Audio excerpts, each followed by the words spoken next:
Inabisuhan na ng Civil Aviation Authority of the Philippines o CAAP ang mga eroplano sa Pilipinas na sundin ang ipinatutupad na Air Defense Identification Zone na itinakda ng China. Sa ilalim nito, kailangan magpakilala ang lahat ng eroplano na daraan sa airspace sa ibabaw ng mga teritoryong inaangkin ng China.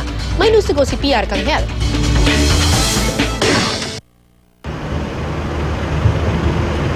Naglabas na ang Civil Aviation Authority of the Philippines o CAAP ng notice to airmen. Hiniling nila sa lahat ng mga eroplano ng Pilipinas na magbigay ng abisa sa China kung mapapadaan sa idineklarang Air Defense Identification Zone ng China sa East China Sea. As soon as the NOTAM was sent by China, we advised all the airlines that there was such a NOTAM. The NOTAM is notice to airmen, and airmen are supposed to follow the NOTAM. Nobyembre 23 na ideklara ng China ang pagtatatag ng East China Sea Air Defense Identification Zone. Sa ilalim ng polisiyang ito, dapat magpakilala ang lahat ng eroplano na daraan sa airspace sa ibabaw ng mga teritoryong inaangkin ng China. Bagay na ipinonotesta ng Japan at South Korea.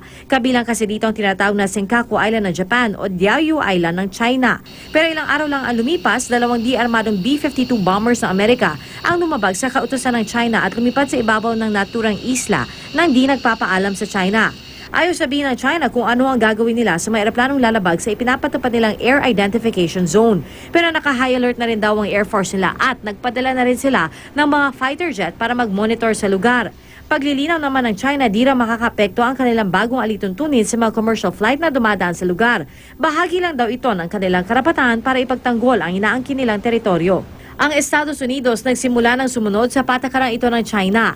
Ang mga US airlines na United, American at Delta nagsusumiti na ng mga flight plan para makapasok sa ADIZ. Ang bagong talagang US Ambassador to the Philippines, Philip Goldberg, naniniwalang maaaring makatagdag pa sa tensyon ang ADIZ. We do not believe that this is a move intended to build confidence or in any other way improve the situation, but instead will create tension and the possibility of miscalculations. And that's never good, especially in an area where we know that whether it's in over the Senkakus or here in the Southeast Asia and the South China Sea are difficult issues. Para kay Chinese Ambassador Ma Keqing, walang intensyon na magsimula ng away o tensyon ang Beijing. Lahat daw ng bansa may sari-sariling Aircraft Defense Identification Zone at ginagawa lang daw ng China ito bilang bahagi ng kanilang soberenya. Di naman masabi ni Ambassador Ma kung maglalagay din ng China ng Aircraft ID Zone sa West Philippine Sea. China just follow the relevant international regulations and China's own regulations when set up this zone.